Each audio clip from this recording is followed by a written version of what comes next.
नेतृत्व को कि केंद्र और राज्य के सामूहिक सहयोग से, केंद्र और राज्य के नेतृत्व के सामूहिक सहयोग से ये जो नई टीम बनी है, ये जो संतुलित टीम बनी है, जिस टीम में श्री हरीश रावत जी जैसा अनुभवी राजनेता, भाई करण मेहरा जैसा अनुभवी और जुझारू नेता, भाई प्रीतम सिंह जैसा अनुभवी नेता, हरक सिंह जैसे जोशीले नेता, हमारे यशपाल आर्य जी जैसे अनुभव वाले नेता, जिस प्रकार से हमारी ये टीम यहाँ पर बनी है, ये पूरा संपूर्ण नेतृत्व देने के लिए मैं केंद्रीय नेतृत्व का आभार व्यक्त करता हूँ। आदरणीय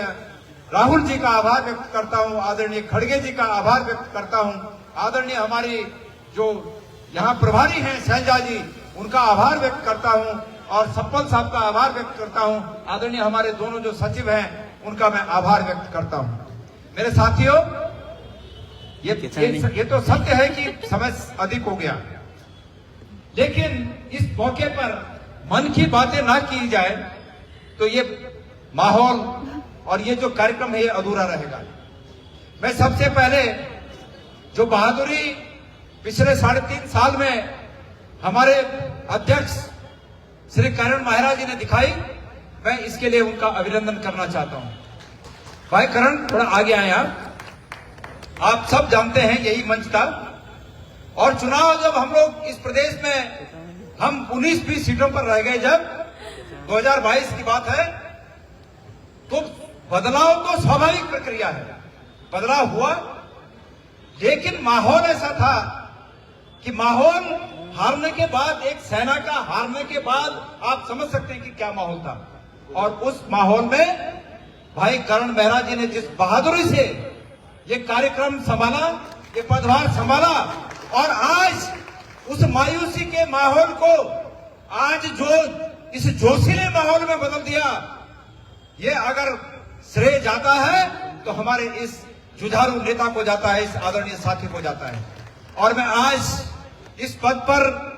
यहां पर दोबारा आने के बाद मैं इस साथी को इस मंच से आश्वासन देना चाहता हूं कि हमारे रोल बदले हैं, हमारे रोल बदले हैं, लेकिन इस पार्टी में और इस प्रदेश में आपका स्टेक उतना ही होगा जितना प्रदेश में आप अध्यक्ष बनते हुए अपना स्टेक समझते थे। मेरे प्यारे साथियों, उस माहौल को झेलना सबके बस की बात नहीं थी। आपने अपने वक्तव्य में बहुत कुछ कहा, लेकिन एक वक्तव्य में सब कुछ समाहित हो ये संभव नहीं है। लेकिन निश्चित रूप में आज ये जो जोश का माहौल, ये जो उम्मीदों का माहौल आप सबको दिख रहा है, उसमें भाई करण मेहरा जी का बहुत महत्वपूर्ण योगदान है। और मैंने मन से ये बात कही है कि इस पार्टी में और इस राज्य में आपका स्टेक उतना ही है जितना अध्यक्ष रहते हुए था। मैं धन्यवाद देना चाहता हूं आदरणीय साथियों कि हमारे बीच मैं भी जब आप लोग भाषण कर रहे थे तो मैं कल्पना कर रहा था कि इस राज्य में 2027 के बाद जो सरकार बनेगी, मैं हमारे मीडिया के साथियों से अपनी बातें शेयर कर रहा था। मुझे मेरे मीडिया के साथी कह रहे थे कि 2027 में आप क्या करने वाले हो, तो मैंने उन्हें कहा कि सबसे बड़ी बात जो हम करने वाले हैं वो ये है कि इस प्रदेश में ऐसी सरकार स्थापित करने वाले हैं जो सरकार नीति से चले, जो सरकार लोगों को लगे कि हमारे वोट से बनी हुई सरकार है और उस सरकार का चेहरा हमारे ये मंच पर बैठे हुए तमाम नेतागण, आदरणीय कुंजवाल जी से लेकर, आदरणीय यशपाल जी से लेकर, हरीश रावत जी से लेकर, हमारे प्रीतम सिंह जी से लेकर, हरक सिंह जी से लेकर, करण भाई से लेकर, निजामुद्दीन भाई से लेकर, ममता जी से लेकर, ये वो सरकार होगी कि जो कि वो इस प्रदेश के सपनों को साकार करेगी। मेरे साथियों, मुझे बहुत से लोग कहते हैं अनऑफिशियली कि आपको कांग्रेस पार्टी से क्या लगाव है, लेकिन मैं आपको बताना चाहता हूं, जब से हमने होश संभाली, हमको ये इसलिए नहीं कि मैं जब से होश संभाली तब से आज तक कांग्रेसी हूं तो इसलिए हमें कांग्रेस पार्टी पसंद है, लेकिन जब से होश संभाली और जब से विवेक आया, ज्ञान आया, तो कांग्रेस पार्टी इसलिए हमें पसंद है कि मुझे लगता है कि यह देश किसी एक जाति का, एक धर्म का, एक कौम का देश नहीं है। इस देश की आजादी के लिए कांग्रेस के नेतृत्व में प्रत्येक जाति ने, हमारे अनुसूचित भाइयों ने, हमारे अल्पसंख्यक भाइयों ने, हमारे तमाम अगड़ी जातियों ने, ब्राह्मण, ठाकुर, ओबीसी, इस देश के तमाम दक्षिण से लेकर कन्याकुमारी से लेकर और कश्मीर तक और पश्चिम में गुजरात से लेकर और हमारे पूर्वोत्तर तक तमाम देश के नागरिकों ने एक मंच के नीचे आकर, एक झंडे के नीचे आकर, कांग्रेस के झंडे के नीचे आकर इस देश को आजादी दिलाई। हम किसे कम कहें? हम किसे कम कहें? इस देश की आजादी में कुर्बानी देने में कौन पीछे था? सब लोग पीछे थे। हमारे कुमाऊं की बारडोली का आंदोलन, कुमाऊं के विभिन्न सल्ट का आंदोलन, क्या देश के इतिहास में, देश के स्वतंत्रता के इतिहास में क्या सल्ट के आंदोलन का कोई कम रोल था? क्या दक्षिण के आंदोलन का कोई कम रोल था? इसलिए मुझे लगता है कि इस देश को अगर एक माला में पिरो सकते हैं तो वो कांग्रेस पार्टी है। और दूसरी बात, मैं अतीत में अपने नेताओं के विचारों से प्रभावित हूं। मैं अभी एक किताब आपको लाया हूं आज। कल मुझे कांग्रेस के एक साथी ने भेंट की। आदरणीय रावत जी, आप तो इन चीजों के गहन ज्ञाता हैं। ये किताब मुझे कल एक साथी ने भेंट की कांग्रेस के, और मैंने इसमें कल शाम को 2-4 पन्ने पढ़े, और संयोग से वो 2-4 पन्नों में ऐसी बात लिखी है कि जो कि मुझे और प्रभावित कर गई। ये किताब जिन्होंने लिखी है वो कांग्रेसी नहीं है। ये किताब लिखी है एक बहुत ही मूर्धन्य पत्रकार, और जो जनता पार्टी की सरकार में, जहां तक मेरी जानकारी है, जनता पार्टी की सरकार में प्रधानमंत्री के सलाहकार रहे कुलदीप नैयर ने। वो मूलतः कांग्रेसी नहीं है, लेकिन उन्होंने नेहरू जी के बारे में जो लिखा है वो बहुत से कम शब्द में आपको उन्होंने लिखा, विस्तृत है, लेकिन वो कम शब्दों को मैं आपके सामने पढ़ना चाहता हूं। उन्होंने लिखा कि जब उन्होंने एक किताब लिखी और उन्होंने नेहरू जी के पार्थिव शरीर को पूर्ण होने के बाद ये बात लिखी कि नेहरू जी के जब उनका निधन हुआ तो उसके बाद उन्होंने उस पर लिखा कि वो आदमी जो कभी जवाहरलाल नेहरू था अब मुट्ठी भर राख में बदल चुका था। ये उन्होंने लिखा है कुलदीप नैयर ने। आगे लिखते हैं, मेरे लिए वे आजादी के बाद के सच्चे भारत के प्रतीक थे। आगे लिखते हैं, इन 17 वर्षों में उन्होंने ऐसी संस्थाएं, सार्वजनिक इकाइयों और नीतियों का निर्माण किया था जो पारदर्शी, प्रजातांत्रिक और धर्मनिरपेक्ष थी।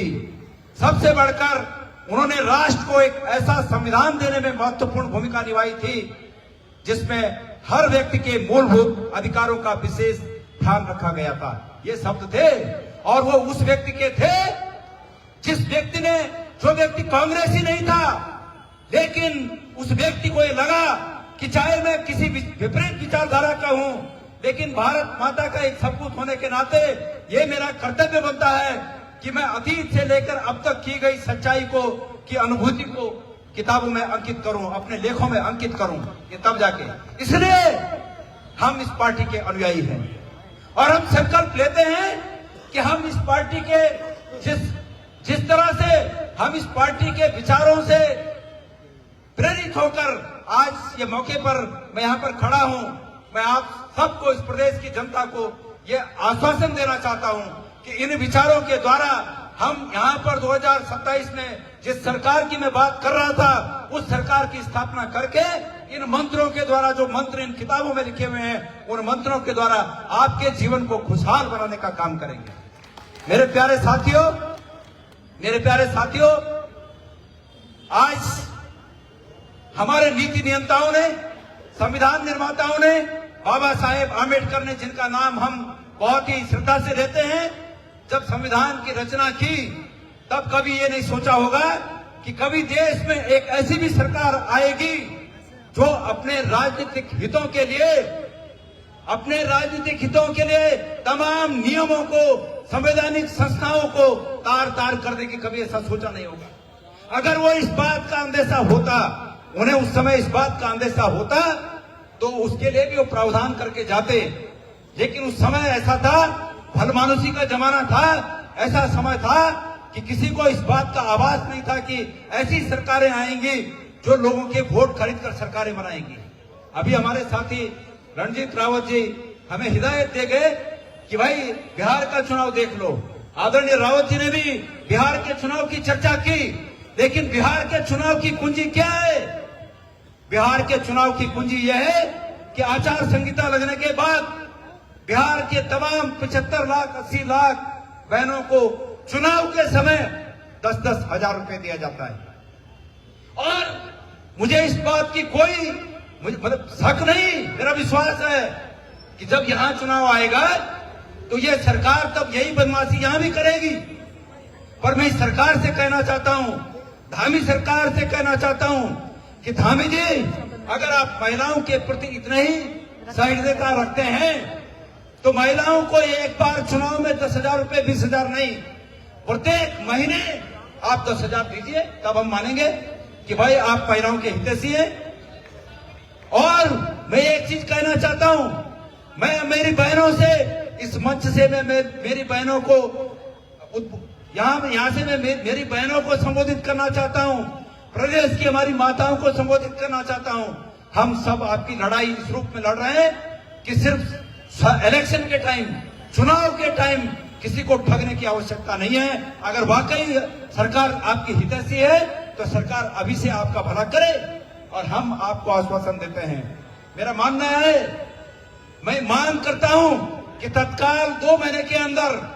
ये सरकार कम से कम 5 साल का 50,000 रुपया, क्योंकि इन्हें 5 साल अब होने को जा रहे हैं, 5 साल का 50,000 रुपया प्रत्येक हमारी बहन के खाते में डाले, तब हम मानेंगे। और ये नहीं डालेंगे, ये 10,000 इलेक्शन के टाइम डालेंगे, लेकिन ये सरकार जब बनेगी तो उस 50,000 में से जो बाकी बच जाएगा, 10,000 ये डालेंगे तो 40 बच जाएगा, ये कांग्रेस की सरकार उनके खातों में उस बाकी का पैसा डालने का काम करेगी। हम सम्मान के साथ, और इससे बड़ी बात, मैं मेरी बहनों को एक आश्वासन देना चाहता हूं। क्या चाहती हो आप लोग? क्या रक्षाबंधन के दिन कांग्रेस की ये टीम पूरे राज्य भर में घूम घूम कर ऐसे आयोजन करे, जिन आयोजनों में हम बहनों के हाथ से राखी पहने और अपने हाथ से उन्हें एक गारंटी कार्ड दें कि ये बहन, ये गारंटी कार्ड है तुम्हें, और हमारी सरकार बनने पर तुम अपने जिस बेरोजगार भाई को सरकारी रोजगार देना चाहोगे, ये गारंटी कार्ड रक्षाबंधन के एवज में दक्षिणा के रूप में हम अपनी बहनों को देने का काम करेंगे। क्या चाहती हैं? क्या इनके 10,000 से पूरा होगा? मेरे साथियों, मैं इस मौके पर हमारे इस दौर के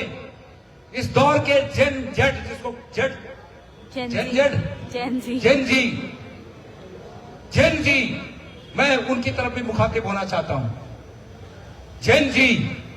जिनके रात के सपने और दिन के सपने उड़ान भरने वाले होते हैं, मैं उन्हें उनकी तरफ मुखातिब होना चाहता हूं। आजकल सोशल मीडिया का जमाना है, यहां पर 1000-2000 लोग देख रहे होंगे, लेकिन इनसे कल सुबह तक 1,00,000-2 लाख लोग देखे। मैं उन हमारे जेन जी जो इस दौर में जेन जी हैं, हमारे युवा हैं, मैं उनकी तरफ इस रूप में मुखातिब होना चाहता हूं कि आप लोग क्या चाहते हो। पिछले 8 साल से आप लोग चले गए, कोई परीक्षा ऐसी नहीं है जिन परीक्षाओं में धांधली नहीं हो रही है। परीक्षाओं के पेपर 20-20 लाख में बिक रहे हैं। कोई परीक्षा ऐसी नहीं है जो सरकार में बैठे हुए लोग अपने लोगों को आगे नहीं कर रहे हैं। और हमारे युवा आज इस रूप में आशंकित हैं, बतेरे परीक्षा देने नहीं जा रहे हैं, और वो मान रहे हैं कि वहां तो धांधली होनी है, इसलिए हमारे वो युवा हतोत्साहित हैं। मैं उनसे कहना चाहता हूं कि आप में वो शक्ति है, आपके अरमानों में वो ताकत है कि आप इस सरकार को पटकिए, इस सरकार को बदलिए, और मैं गारंटी लेता हूं कि मैं आपके हितों की रक्षा करूंगा, ये सरकार आपके हितों की रक्षा करेगी। मैं एक चीज और कहना चाहता हूं मेरे प्यारे साथियों, मुझे आज याद आया बैठे बैठे, मैं बहुत साल पहले जैन धर्म के महान गुरु कल्याण सागर महाराज साहिब के साथ मुझे कुछ काम करने